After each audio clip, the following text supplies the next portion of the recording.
नमस्कार, मैं हूँ प्रियांशा और आप देख रहे हैं देश और दुनिया के बाजार पर न्यूज प्लस 21 का एक्सक्लूसिव बुलेटिन बाजार हलचल। थोक मुद्रास्फीति जनवरी में घटकर 12.96% पर खाद्य वस्तुएं महंगी हुई। बिटकॉइन में गिरावट जारी, एथेरियम, कैर्डानो की कीमतें भी गिरी। कर्नाटक में गेमिंग कंपनियों को बड़ी राहत, हाई कोर्ट ने ऑनलाइन गैम्बलिंग के कानून को बताया असंवैधानिक। रूस और यूक्रेन के बीच टेंशन से शेयर बाजार क्रैश, 1700 अंकों से ज्यादा टूटा सेंसेक्स, निवेशकों के डूबे 8.5 लाख करोड़। एक्सिस बैंक खरीदने जा रहा है सिटी ग्रुप का भारत में retail banking business. ABG shipyard घोटाला, बैंकों ने कम समय में पकड़ा खाता, सबप्रंग के कार्यकाल में एनपीए बना, बोली वित्त मंत्री सीतारमण।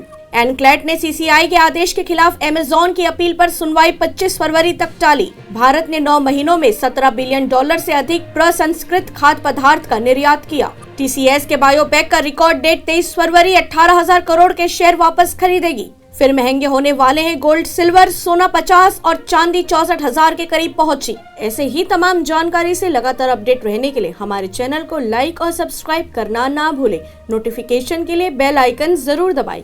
देखते रहिए न्यूज प्लस 21, आपके हक की बात।